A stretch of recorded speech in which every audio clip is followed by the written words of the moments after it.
Hello, everyone. I'm Stephen Carleton. I'm the director of the Centre for Critical and Creative Writing here at the University of Queensland.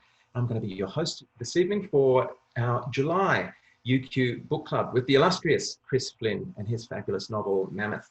I would like to commence by acknowledging the Jagera and the Turrbal people as the traditional custodians of the beautiful grounds that the University of Queensland is situated upon, and to pay respect to elders past, present and emerging. Welcome to those of you who have joined us this evening for the first time, and welcome back to those of you who've been to our last couple of book clubs. Very, very exciting and rewarding to be building a community with you all. Before I introduce Chris to you, just a reminder of how things work for those of you who are joining us for the first time. We'll kick things off with Chris and I being in conversation with each other for a little while and talking about his writing process generally and in relation to this book in particular, and then on to the content of the book. And then I will open the conversation up to those of you at home, and I warmly encourage you to dig into the content of the novel, ask questions about things you loved, things you wanted to probe further, questions only the author can answer while we have him here with us in person. Please type your questions into the Q&A function at the bottom of the screen and not the chat function, and they'll come through to us. And then we'll end the evening with a vote for next month's book. So let me introduce Chris. Chris Flynn is the author of Mammoth and The Glass Kingdom and A Tiger in Eden, which was shortlisted for the Commonwealth Book Prize. His fiction and non-fiction have appeared in all of the impressive places: in The Age, the Australian Griffith Review, Meanjin, Australian Book Review, the Saturday Paper, Smith Journal, and many other publications. He conducts interviews for the Paris Review and is a regular presenter at literary festivals across Australia. Chris joins us live from Phillip Island, where he lives, right next to a penguin sanctuary. Chris, welcome. Hello, Stephen. How are you? Very well, very well. Great to have you with us. Let's jump in by asking you, if I can, about I'm curious about the decision-making process for you during the early stages of your writing for this novel. So when was the moment that you discovered that this story needed to be told through the voice of Mammoth? When did it absolutely need to become that creature's story? Yes, although the story, as you read it, is told from the point of view of the 13,000-year-old mammoth and his conversation with all the other fossils who are in the auction house waiting to be sold. It wasn't initially from their point of view at all. The book took about 6 years to research and create. And in the early years, I had no notion of writing it from the point of view of animals at all. The animals were or the fossils, I should say, were the primary subject of the book because they were the link between the early 1800s and Jefferson's fascination with particularly the mammoth bones, and the fact that at that time a lot of dinosaur bones were being unearthed and people didn't really know what they were. The concept of an age of reptiles predating an age of man was very alien to people. And then the modern day 2007 real life natural history auction in New York, where a lot of these bones were being sold to museums and celebrities. So the bones were there for hundreds of years, and they were the link between the past and the present. But it didn't occur to me really to tell the story from their point of view. I didn't really think that was a thing that you could do. I was aware of other anthropomorphizing, of creatures in fiction, but it just seemed like something I would never do. And so initially, the book was written from the point of view of a lot of the human characters, but it instantly became very problematic. An early draft was from the point of view of some pioneers who were sent by Jefferson out into the wilds of Kentucky to try and find the mammoth bones, and they were on Indian land, and it all became very Cormac McCarthy-esque and grim, and it just wasn't my natural element to be in. And I didn't feel very happy with it. And I wrote about 30,000 words and just sort of came to a halt one day thinking, this is terrible. You know, I've got these like horrible men, you know, pulling shotguns on each other and, you know, trying to find these animal bones, and it's not really telling the story. And then I realized if I had to tell the story that spanned at least 200 years, how was I going to do that without having this sort of David Mitchell-esque, you know, Cloud Atlas style book that is split between, you know, a bunch of different time periods and you're having to jump between them. And I thought, oh my God, this is going to be this huge undertaking, and it all seemed too insurmountable for someone of my skill.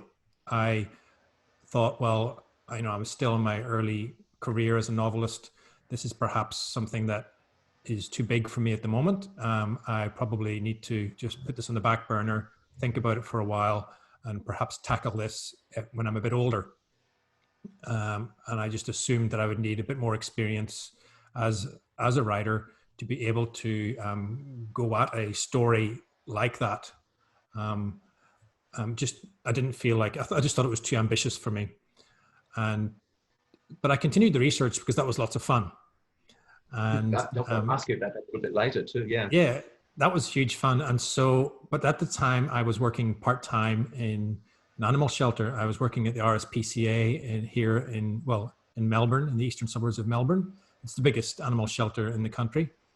And I worked there just part-time a few days a week. And I was working in the isolation unit. So it was animals that were sick or injured and in recovery, sometimes also with psychological issues where they basically detested people. And our job was to work with them and help convince them that not all two legs are bad. Incidentally, the unofficial motto in there was 4 legs good, 2 legs bad, because it was proven to us on a daily basis. They didn't have a cafe called Animal Farm, or it did have a cafe. It wasn't called Animal Farm. It was called it was a bad pun related to dogs. I can't remember what it was. The Barkery. It was called the Barkery. But working, and because these animals were in the shelter for long periods of time, often years, because there'd be legal cases pending and so on. And so you'd work with the same animals day in, day out. And it was during that time when I started to have a little epiphany, a little dawning that, oh, the animals were communicating with me every day. You learn about animal language, if you like. You learn to pick up physical cues that animals are letting you know that they're angry, or that they're tired, or that they're hungry, or that they're sick. And even auditory cues that you sort of learn a kind of a language, really. And that's when I started to think, so they're communicating with us and with each other. Maybe the animals should tell the story. And so that was whenever I went home and thought, oh shit, I can do this book. I know how to do it now. I can tell the story from the point of view of the animals. And then it was like dominoes, it all started to fall into place. And I realized they were actually the perfect vehicle to tell the story, because they've been around this whole time. And if I just assign them a sort of eternal sentience, then they could be amazing observers of human behavior over long periods of time. Yeah. I love that. That's really lovely. It's almost as though you found the story's raconteurs there too, right? And it's this series of kind of almost like between the various characters at one point too. I'm interested in the fact that the novel is, it's essentially, I guess it's a monologue, isn't it? Or maybe a series of monologues broken up with, bits of dialogue in between, with Mammoth and Kaleo and T. Bactar and Hattie and co. And I guess this intrigues me as a playwright. In our brief exchange prior to coming online, you mentioned your background and your interest in theatre. Could you elaborate a little bit on that, on your thinking around the idea of the text being a performative one? Yes, I am quite a performative writer. My 2 early books were also written in the voice of the characters, and I didn't get published until I was I think I read somewhere that the average age of the first-time novelist is 42, which seems, quite old, but that's probably because when someone is in their 20s and they get published, there's a lot of hoo-ha about it, and you always hear about it. Yeah. But generally, people don't get like a publishing deal until they're a bit older. And I've been trying to get published for years in my 20s and 30s, and it was just not happening at all. Everything I wrote was pretty bad, and no one was interested. And it wasn't until because I used to be in a theatre company when I was in my early 20s, and we traveled around. I lived in Scotland, and we traveled around putting on plays and for different drama festivals. And I always loved performance. And I'm a bit of a frustrated actor. I would have loved to have gone to acting school when I was growing up, but it didn't really exist from where I did lived ask in you Ireland. to perform a monologue from the novel for us, but you held back there.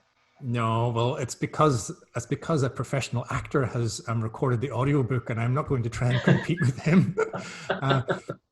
But so it wasn't until I remembered how much I loved performance that I then tried to put that into my writing. And so my first book, A Tiger in Eden, I essentially wrote that book whilst striding around the room, method actor style, in character, and saying the things that I thought the character would say. So it's a bit of a stream of consciousness novel. So I would walk around being him, I would say something, and then I would sit down, I would laugh, I would sit down, and I would write it down. And it's worked for me ever since, that idea of performance. So when I was writing the characters in this, the Mammoth, he sort of spoke to me rather than me creating him. It was almost like I could hear his voice in my head, and I was, channeling that. But then when he interacts with the other characters, I would get into character, and I would sort of play them. And I would have a little miniature sort of theater set up in my office, and where I was playing all the parts, and I would jump between them. And that really helped me with dialogue and being able to see what worked, what jokes or what sort of lines of humor fell flat, and which ones were overly clever. And I really wrote it orally, all those dialogue interactions. And it's what I tend to do with my writing. And it also makes it tremendous fun because it sort of satisfies the frustrated actor in me. Here I go, I get to write my own little play in novel form. That's really fascinating. I love hearing different writers' approaches to the text, and that sounds very much like a playwright's approach to writing to me. And then your own voice does intrude quite explicitly at the end, right? And in that second last chapter, wherein up until that point, I think we're probably in the realm of the unreliable memoir. Paleo and the others keep challenging Mammoth on the veracity of his tale, and Paleo even expresses his grievances with memoir as a genre there at one point as well. It feels as if you're kind of double guessing the future readers of the novel here and in other places, and expressing your own concerns about plausibility and where or when the readers may or may not kind of keep engaging. I found that it totally was the case, actually. I realized early on that this is an essentially ridiculous conceit, and that it would be very open to quite a lot of criticism. And so I did try to think ahead and wonder where people might find fault. And so a lot of the stuff about him being an unreliable narrator and the other fossils pulling him up on it and saying, wait a minute, how would you know that happened? You weren't even there. That was my little reference to the memoir genre, and trying to cut off criticism at the past before it actually happened. I do have a little bit of, a bugbear about the memoir genre, because I have a very bad memory personally. And I often, when I'm reading a memoir, thinking, there's a lot of verbatim dialogue in here. How on earth did you remember this? Surely there's more fiction in memoir than most people like to acknowledge. And also this idea of memory, which, is touched upon quite a lot in the book. And I'm fascinated with how memory works and how we rewrite the past, our own past, in order to suit ourselves today, to make ourselves seem, cleverer, wittier, sexier, or sometimes more melancholy. In the past, we rewrite incidents to suit our purposes. And I think Mammoth does that too. He embellishes occasionally because it makes for a better story. And that's something that a lot of us automatically do. Indeed. And then what was behind your thinking there about kind of explicitly intruding into the novel in that final chapter before the epilogue for you as the writer? It's Chris Flynn talking about Nicolas Cage and Leonardo DiCaprio and fossils, and then your own family's proximity to the opening clam in County Antrim and so forth. I kind of wanted to give a little bit of context to what people had just read, because I was aware that people would be reading this as a novel, but there's a lot of historical incidents and characters in it, and people might wonder whether they were real or not, and who was made up and who wasn't. I mean, it's sort of, as soon as the other fossils, pull Mammoth on this and say, well, I'm not sure you're even telling the truth, it occurred to me then, I better fill people in at the end as to what the truth actually is, because otherwise no one's going to know how much of this story is true and how much of it isn't. Because often the absurd and ridiculous things that happen in this book are things I didn't make up. There are things that actually happened. And perhaps some of the more banal things are the ones that I made up. So I just wanted to have that little note at the end so people could know which of the historical characters were real and which weren't. But of course, people don't know that's coming. No, I was Googling. I have to confess, right, I was Googling. That's it. Loads of people said they were constantly getting their phone out with their brow furrowed, thinking, wait a minute, this can't be true. There was a giant cheese that Jefferson ate on New Year's Day. Surely not. No, I did want to know that, but then some of them. We'll talk about that. Let's dive into the content of the novel now. Then, and at this point, I'll just welcome those of you at home to kind of start shooting your questions through. I don't want to steal all of the discussion points that you folks at home might be asking. A quick question, an early question while we're talking about the end of the novel, from Stephanie, who says, "Hi Chris, I was curious if you thought of adding an appendix in the next print run to help all of us non-scientifically inclined folk reference the different animals and fossils that you're referring to." That is a very good question, and I'm glad you asked that, Stephanie, because I would love to have a series of appendices in the novel. Initially there was a number of appendices that actually had historical documents, excerpts from letters that Jefferson wrote and that Meriwether Lewis wrote back to him, excerpts from journals at the time, just to sort of give that historical veracity. But and my publisher Aviva decided to take them out. So because she just thought they were a bit unnecessary, and eventually I agreed with her. But yes, I mean, it would be interesting to have a number of appendices giving a bit of context to everything. It's something I would probably push a bit harder for, perhaps in upcoming books. In second and third print runs, yeah, great. Well, we've already had the fourth print run, so of this novel. Yes, it's already been reprinted 4 times. Oh, I didn't realise that. Congratulations, yeah. That's great. That's terrific. I know, it's amazing. It is number 1 in UQP's top 10 this week of novels. I had a peek before we came on board, so congrats. While we're talking about that, some of the historical figures in the novel and being exposed, I really enjoyed being exposed to their ideas and some of those themes, like the discovery of the mammoth fossils coinciding with the rise of this idea of Jeffersonian democracy in America, for instance, or Cuvier and paleontology's challenge to creationism in the years before Darwin. Some of those discussions seem to really answer that "what does the novel have to say to us here and now" question, that we're constantly looking to kind of ask of a novel. Were you conscious, for instance, of engaging in that debate about the rise of the American empire through Jefferson and Peel and those figures at the same time as we seem to be living through perhaps the death or the collapse of America, in Trump's presidency? Yeah, there's quite a few links between the present day, although the auction took place in 2007. I was writing it obviously, at a time when Trump was in the ascendancy, and the American democratic project seems to be in its terminal days.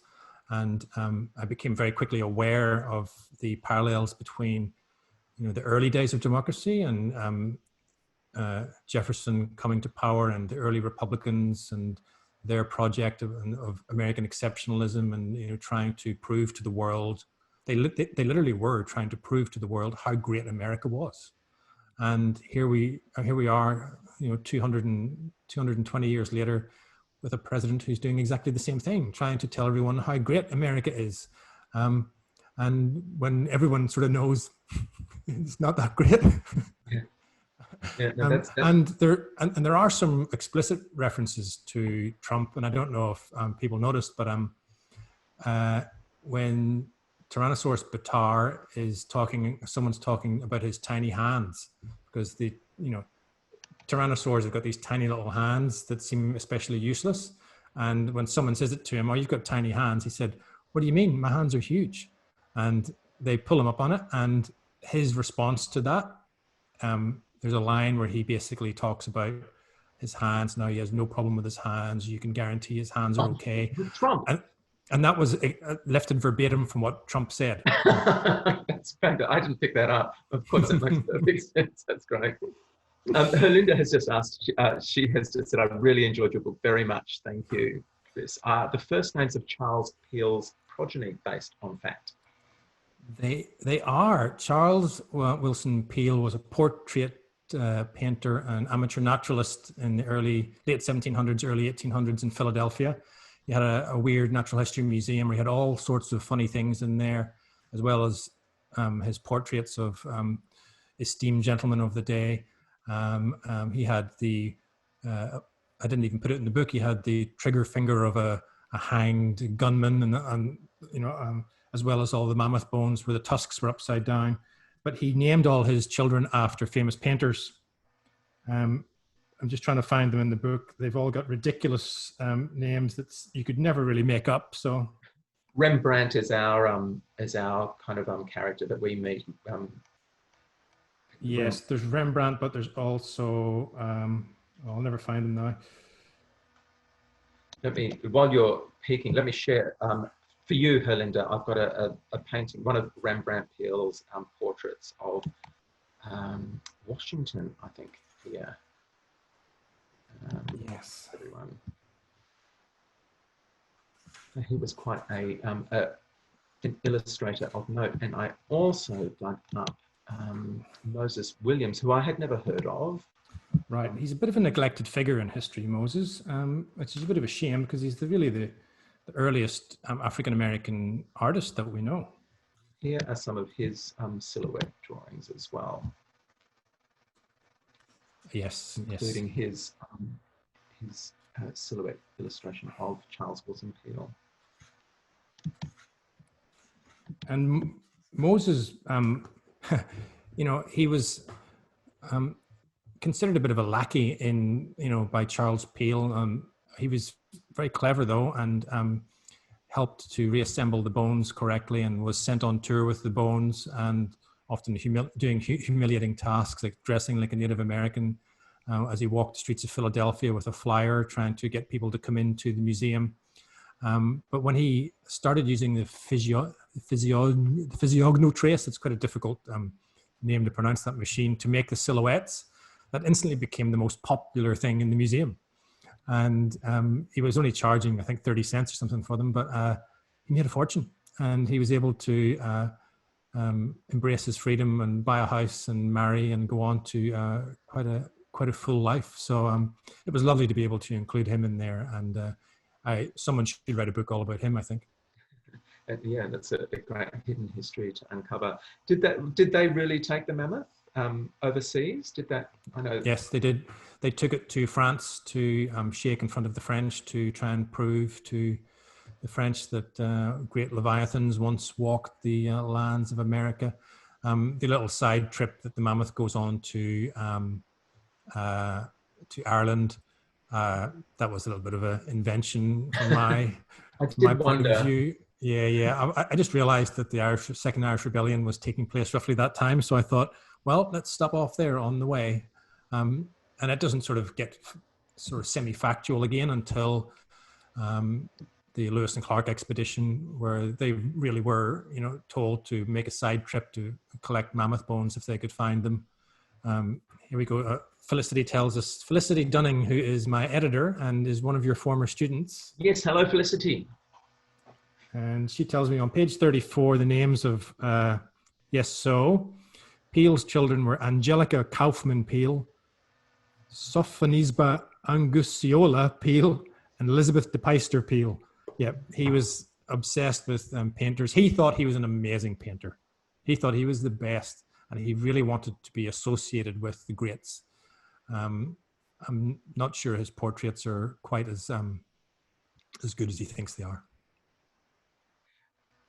Cassandra has sent a question through here. She says, I loved all of the different adventures, but found them quite disparate. It worked as a reader, but I wondered if you had these stories planned to connect from the outset. Yes, it was a bit of a concern when I was writing the book that it was jumping around a bit from the end of the Ice Age. I sort of get that out of the way pretty early on, so we're not, going back there anymore. We could have stretched that Ice Age section out across the whole book, but we thought, let's just get it out of the way. After that, it's pretty much 1800 through to 1804. And you stay in that time period. It was a problem with the book, though, that it could have got out of hand very easily. Some people may think it did get out of hand, but we could easily have. I could have kept going. I could have done 1805, 1806. But you end up with this.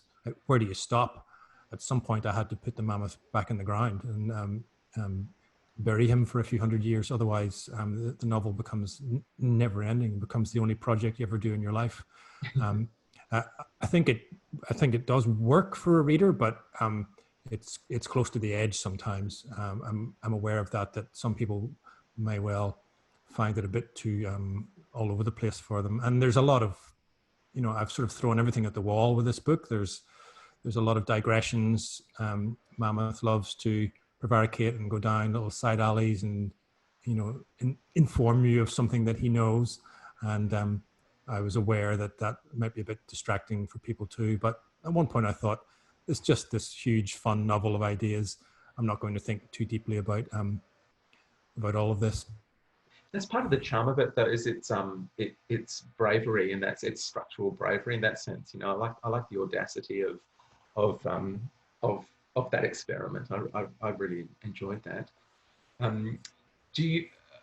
Cassandra's question just reminded me of one I had a little bit earlier and didn't ask you at the time. But I was quite surprised to hear you talk about exactly how long you've spent working on this book. That's 6 to 7 years. That seems an incredibly long lead-in time to me. Are you one of those writers that kind of the first draft? Are you one of those writers who heads in from a place of pure kind of instinct and impulse, or are you someone who likes to plan things out in advance and have the narrative trajectory mapped out? Yeah, look, the thing I find about writing long form projects is that there's a million different ways to do it, and sometimes the project dictates the method. And with this one, I didn't really want to go in guns blazing without really knowing what I was aiming at. And so I was quite scared of the book for a long time. So when I was doing this research, and as I said earlier, I was I understood there was a story here, but I wasn't sure how that story was going to be told or when I was going to tell it in my life. And at points I just threw myself into my paid job and would sort of treat this more like a hobby, where I would spend a few days a week continuing my research, and that often involved going down internet rabbit holes as far as they would lead me. And then often you come up against a brick wall and you have to resort to primary sources. And so I spent a lot of time on internet book sites, ordering obscure out of print secondhand books, often written by a list often, here. It's like 2 pages of them, right? The bibliography. yeah, there's and a lot of those are very difficult to find, and often published by university presses around the world. Thank God for those academics who chose to, you know, write an obscure book on some subject that fascinated them, because they were often a huge help to me. So I'd order those books, wait for them to come, some, you know, well-thumbed tome, and then I would go through those and explore further. So I just let the story lead me a little bit, but I was aware that when you're doing historical fiction, it's all too easy to come a cropper and use anachronisms or make a mistake about an historical character whom people know. They'll very quickly tell you about it, and it can undermine the entire book when you do something like that. So I tended to be hesitant to proceed with the writing until I felt fairly well informed about a subject. But I would even, you know, reach a point and come up against something and think, wait a minute, I don't know enough about this. I need to stop. And then I go off and find out more about the example I sometimes use is bourbon distilleries in Kentucky. You know, once I realized the Mammoth was going to spend a little bit of time in a bourbon distillery, I then wanted to know about the origin of bourbon and how that all came about. And there you go. There you're off, you know, reading a few books and spending a few months doing some hard liquor research. But yeah, so I tend, and I think I'm working on another historical novel, and I'm sort of doing that. I'm a bit more disciplined this time and making sure that I am well aware of the world that I'm working in, so that by the time the final book is done, it feels like a lived-in world, because I have actually lived in it for a while, and hopefully that will come across to the reader. And also my editor, Felicity, I should give props to her since she's listening. She was invaluable to me. She's an incredible person. What an intelligence she possesses, my God. And she would often pull me up on individual words that I had used that someone from that time period would have no knowledge of. And that's a tricky thing when you're dealing with historical fiction. You end up delving very deeply into etymology. And that's itself a fun and fascinating thing to do. And she and I would do entire edits where we just go through and start to question words sometimes that you take for granted. And you think, well, that's a word that's been around for a long time. Obviously, they would have used the word bucket in 1800.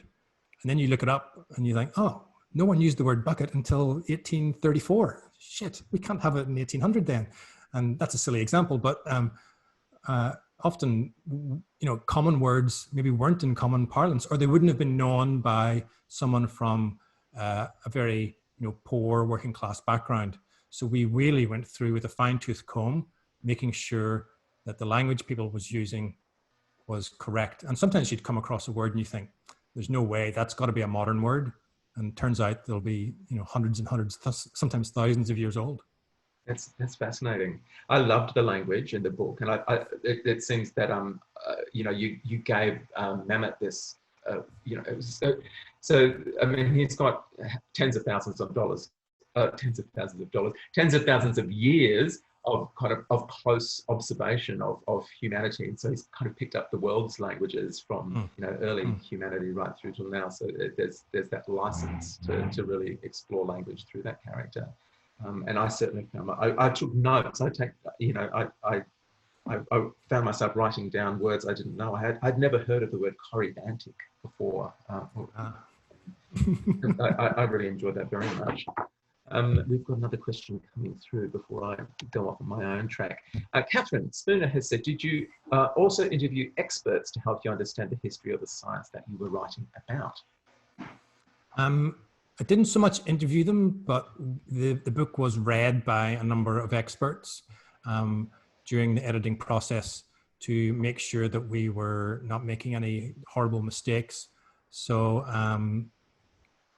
the book was read by a senior lecturer in paleontology at the University of Queensland, Dr. Gilbert Price. So I was nervous with Dr. Price. I let him read the book and before it went to print, and we were kind of terrified that he would come back with pages and pages of feedback saying, no, this is all wrong. But he gave us extensive feedback on the book, but it was very gratifying to find a leading paleontologist enjoying the book and engaging with it. And he checked us on a few things that we had to change, but for the most part we were pretty much on the money. And he paid me a very lovely compliment, said it was better written than most of his PhD students. That's great. You're doing a beautiful service for us here as well, Chris, in advertising the University of Queensland. That's its writing, editing and publishing program. It's drama alumni and it's paleontology experts that you've already flagged for us. Yes. Great to see this evening. Thank you. We all wrote this book together. That's right. Come and study with us anytime on the other side of COVID, by all means. Just picking back up on that decision that you've been chatting about, so that whole raft of fictional kind of embellishments of real historical figures, but then also some completely made up characters like Kiva and Conacher, if that's the correct Celtic pronunciation for those. It is. And also some of Hatshepsut,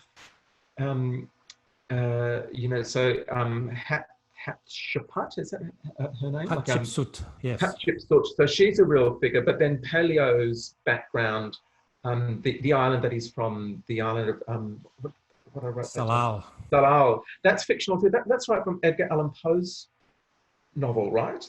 From the. How did you know that? I googled it. Oh, right.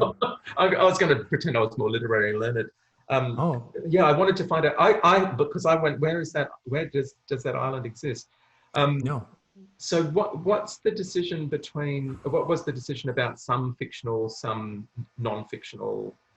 Populating the book with a range of characters from both of those.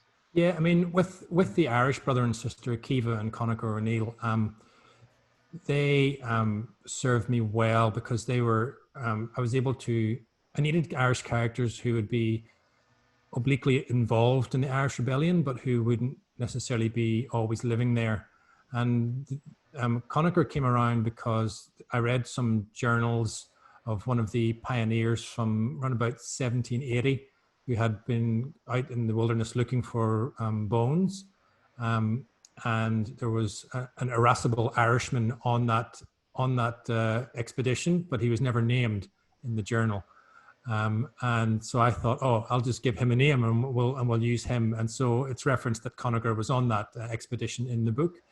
And so he became, and he was a character from the early draft as well. So I kept him on, and then his sister is a bit of an amalgam of a lot of Irish women from the beginning of the 18th century who were involved in fomenting revolution in Ireland, not just to free Ireland from the yoke of English tyranny, but also to establish more personal freedoms for women at that time. So she was a bit emblematic of many different women from the era, but I wanted her to get out of Ireland and into America. So forcibly, her and Conacher became fictional characters that could help move the story along. With regards to Paleo's island, I'm glad you picked up on that because I am a huge Jules Verne fan, and years ago I translated one of Jules Verne wrote a sequel to Edgar Allan Poe's only full-length novel. The Edgar Allan Poe novel was called The Narrative of Arthur Gordon Pym of Nantucket, and it ends in the Antarctic quite ambiguously. And a number of years later, Jules Verne wrote a sequel, which was published in 1899, called An Antarctic Journey. Sometimes it's called The Sphinx of the Ice. And I did a new translation of that a few years ago. And the island that they go to is called Salal, and it sinks beneath the waves. But at one point, there's an explosion on the island, and a lot of people are buried under the rock. So I decided that paleo would be my little reference to Jules Verne, and I'd throw it in there and see if anyone noticed. There's a few Easter eggs in the book. A few of them I'm still waiting for people. Yeah, I did think that it was possibly an actual island. A couple of cheeky, quick questions here as well. Gemma says, have Disney been in touch about film rights? No, they haven't. I'm still waiting for the call. We have had, apparently the way it works, right, is film production companies will have essentially reading scouts who will read novels for them and then recommend them to their masters at the production houses. So we've had at least one, I think maybe some more reading scouts for production companies who are reading it. But getting all the way to a production deal with Disney or Pixar would be quite an achievement. It is interesting to think about the film or television version of this. I think it would be quite difficult to do because I imagine it being a mixture of animation and live action, but the animation would have to be very different to what we are used to seeing in Disney and Pixar. I wouldn't want it to be associated with that sort of style. It'd be a bit sort of childish for me, I think. To be Ice Age 5. The first few interviews I did for this novel, journalists said to me, "Oh, did you watch the Ice Age movies as research?" And I was totally thrown by that because it didn't even occur to me to watch them. I've never seen them. They're good. They're great. You should. Watch them. Yeah. I thought it was Reese Witherspoon who read the world's novels and converted them into film now. But there's teams. Catherine asks, is there any reason for torturing us with a name that we could not pronounce, and Kiva, and not telling us how to pronounce it until after the end of the book? Yes, that was done purely to torture the reader, I have to admit. I chose some difficult to pronounce Irish Celtic names that are having a real resurgence in Ireland. There's so many complicated Irish names, and a lot of them are becoming writers now, which is really funny because people will pick up their book and go, "Oh, no idea how to say Keelan or Emer." And so I did choose those names specifically because I love the names, but also I thought I'm going to put in names that people will mispronounce, and then I'll tell them at the end how to pronounce them correctly. It has annoyed a few people, I have to say. It's annoyed Catherine. It's annoyed Catherine, and I get it. I sort of did it to annoy you, but some people have complained bitterly and said, "Why didn't you just tell us at the beginning?" Sandra says she loved the novel, Chris. She kept hearing Eddie Murphy every time T. Bat Tar spoke. Cool. Well, the audiobook, I didn't want anything to do with the recording of the audiobook because I thought there's no way I'm going to attempt to speak in the voices of these animals because they're very distinct. I mean, the penguin, speaks in a Bostonian accent, and the Tibetar speaks like an extra from a 1990s Keanu Reeves movie, and so I was never going to attempt it. But when it came to doing the audiobook, when the audiobook rights sold, I thought, "Oh, well, good luck. How are we going to do this?" You either have to hire a whole cast or else find some amazing voice actor who can do all these voices, and that's what they did. So his name is Rupert Degas, and he's done a lot of animated movies and audiobooks, and he absolutely loved it. He really got into it. And when I was sent the samples, I was skeptical, and then he sent me some samples of the voices that he had done for Mammoth, Paleo, and Tibetar. And we were sitting laughing, listening to them in the lounge room because I thought, this cannot be the same actor doing these voices. It cannot be. And so when the audiobook came out, I was so excited to listen to it. And it was loads of fun for me to listen to. It didn't feel like anything I had written. It felt, just to hear your work performed, as you know yourself, is just a different experience for the writer because you're almost distant from it. I was listening to this thinking, and at times I thought, "Oh, wait a minute, I wrote that joke." It just seems such a separate thing. And so I love that. I love the idea of someone taking the book and performing it and putting their own inflection on it. And he would say certain lines and they'd be funny, and I hadn't necessarily written them to be funny. And he totally surprised me with some of his voice choices. We did get to discuss beforehand what kind of voices. He took a bit of direction, which was great. I love that. And yeah, so it's I think 12 hours long or something, the audiobook. So it's quite a listen, but it's great fun. That's great. Catherine is reassuring us, in fact, that she wasn't annoyed. Okay, good. I didn't want to annoy her too much.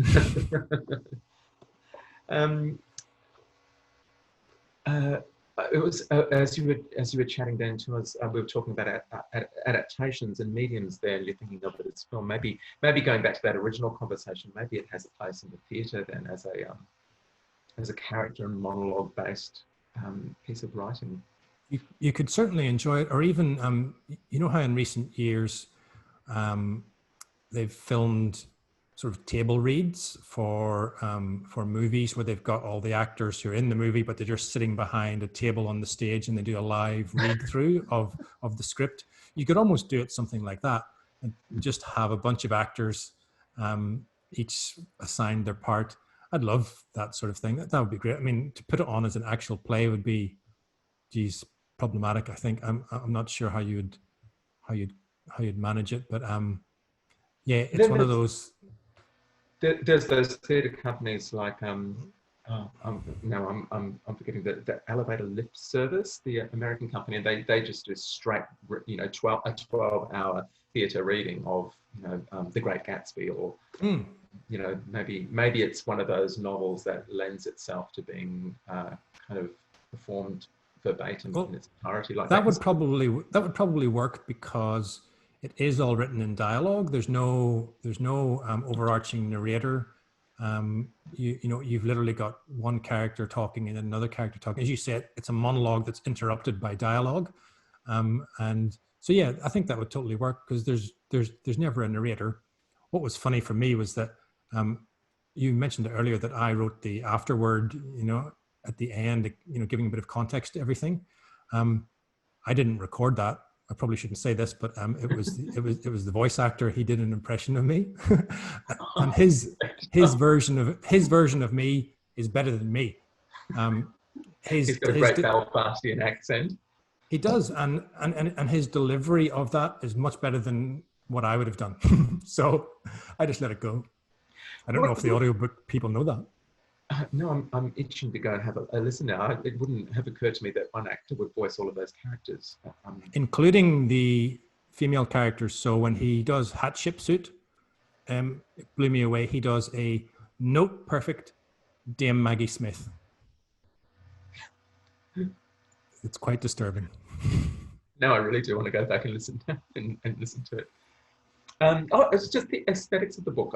I like those as well. That rather than chapter headings, you've got like these images of the mammoth kind of disintegrating chapter by chapter throughout the book, you know, going from this whole creature to this, you know, stripped back assemblage of bones. How does that conversation about the aesthetics of the novel take place? Or how did it in this case? Well,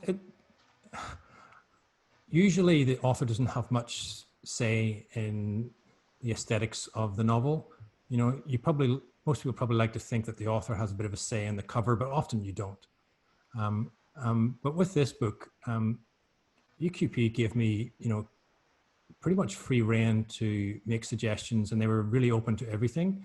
And my partner, she's an illustrator, and in the initial manuscript that we presented to UQP, it had a cover that she had designed, and we didn't use it in the end, but it was a nicely presented manuscript, and they liked her style. And she's very popular, and she's the money maker in this house. And so she did these beautiful mammoth drawings to highlight the disintegration of the mammoth through time for each of the sections. And the cover, which is you know, quite interesting and unusual. I like the color scheme. They're not a conventional cover designers. That's a small design duo who live in Orange in New South Wales, and they're called We Buy Your Kids. And they do a lot of retro movie posters. I love their stuff, and normally they're quite unattainable, but they were really open to doing the cover for this, and they gave us a bunch of different options for the cover. So it was a lot of fun being involved in the actual design of the book as well, and the aesthetic of it. It's pleasing to be, to be proud of all aspects of the book. Yeah. That's great. Like an artist being responsible for album cover art and liner notes and those sorts of aesthetics. And then right at the end in the epilogue, the last illustration, my connection, for those of you watching from home, I'm a bit blurry today. I apologize. I don't know what's going on, but I like that very last illustration where the mammoth is back intact and alive again and frolicking. After you've told us about that, I knew I had read anecdotally of those attempts to kind of use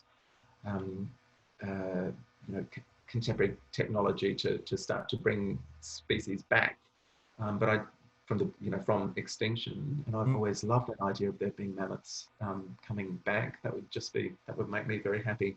But I didn't know about the kind of ecology of it. That the tundra needs the weight of these animals to compact the ice and keep things frozen. I didn't keep things cold, and that sort of stuff is, it's mentioned at the end of the book, but it's pretty key, really. And we will see mammoth in the next few years. There's 3 different teams around the world who are currently working on cloning the mammoth back to life, and they have viable DNA because they recovered it from a mammoth carcass that thawed out of the Siberian permafrost in 2006 that had flesh and blood. And there's a team in Harvard, the Woolly Mammoth Revival team, Dr. George Church, who's a famous synthetic biologist, and he read the book and gives it a nice little blurb that was amazing. And there's another team in South Korea and a team in Shenzhen, China, who are currently forging ahead very quickly with cloning. You can right now get your dog cloned in South Korea. They've already done it over 1,000 times, including for Barbara Streisand. That's right. She's got 2 clone dogs that she carries around, Miss Violet and Miss Scarlet.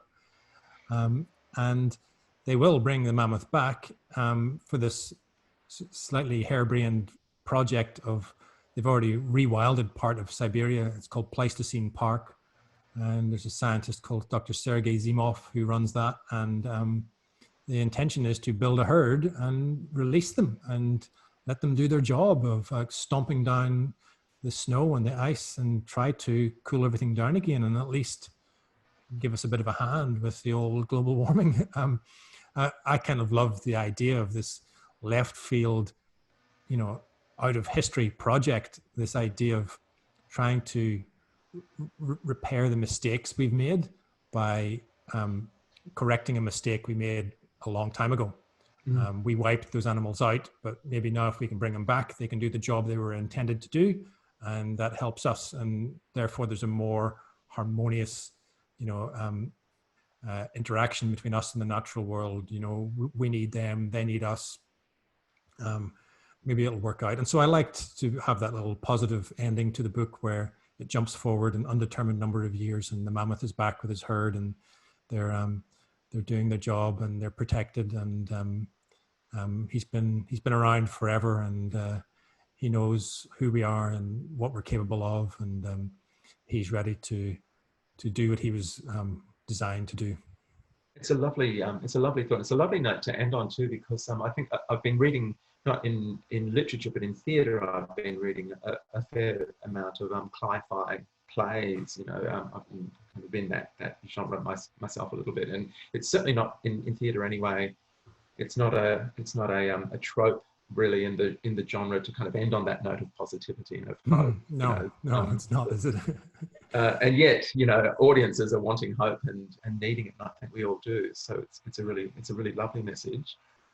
We are just about to wrap up shortly. Cassandra has said that her favourite part was when Mammoth talks about his bloodline.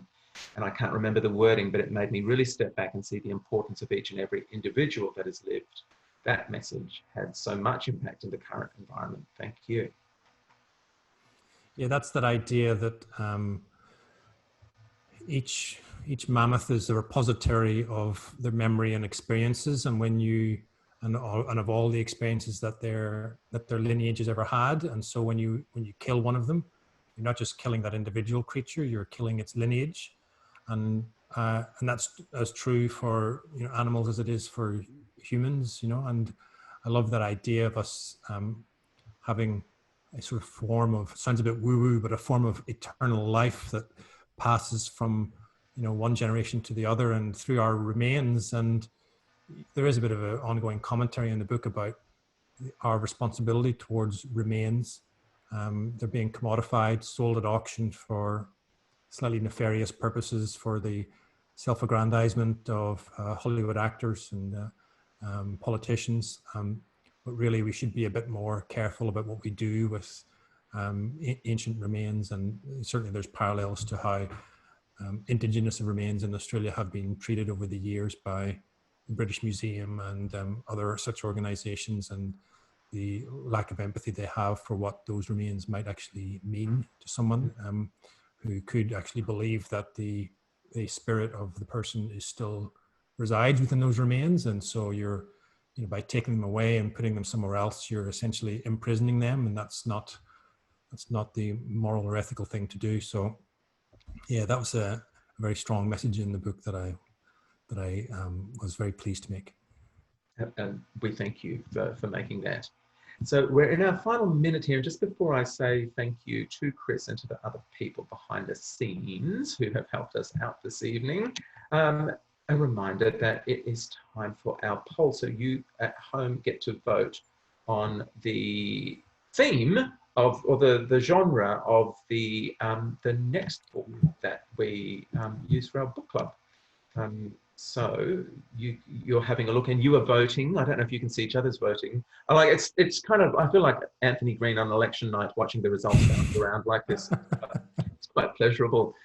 So you've got the choice. I don't know if you at home can see what your own votes are doing or not, but you've got the choice between memoir, a landmark or vintage text, a Queensland themed work, or a short story collection. And there are a couple of those topics bouncing around, and so there's almost 50 of you, so I'll let you vote. And while you're doing that, I'll just say some of the thank yous, as well as, of course, to Chris himself, but thank you to Emily Sievers and to Mary Brown, who have been providing us with technical support and this evening and in the days and weeks leading up into the event today. Thank you, Olivia Brown, our school's communication and events coordinator, to Weston Bruner, the Director of Advancement here at UQ, and to Louise Corniget from UQP, from the University of Queensland Press, for hooking us up with Chris this evening and making sure that he could be here to provide us this, with this fantastic insight into the writing process and into the novel itself. So it looks to me like the landmark or vintage text has won. So that's great. We'll leave that with Louise, and we will come back in August. We will be back, I think, on the last, should be looking at my wall calendar, the last Thursday of August will be the 27th for the next book club. And so we'll be back with a vintage, a kind of a UQP classic of a still living writer to chat with. So thank you very much to everyone. We will post a recording of tonight's interview with Chris on the website for the Centre for Critical and Creative Writing, and in YouTube as well, I think Emily and Mary mentioned as well. So Google that title and you will find us. In the meantime, thank you very much, Chris. It's just been lovely chatting with you about the novel and writing it. Thank you very much. Thank you, Stephen. What a pleasure to talk to you. It's just a shame we couldn't have met in person, but you know, there are many borders. There are many borders between you and me right now. So I don't know when we'll ever be able to cross the wall. I'll look forward to that. It'd be lovely to catch up. Yeah, lots to talk about. Stay safe, everyone, and keep reading wherever you are. It's been great getting to form a community with you all, and we will see you in August. Thanks, everyone.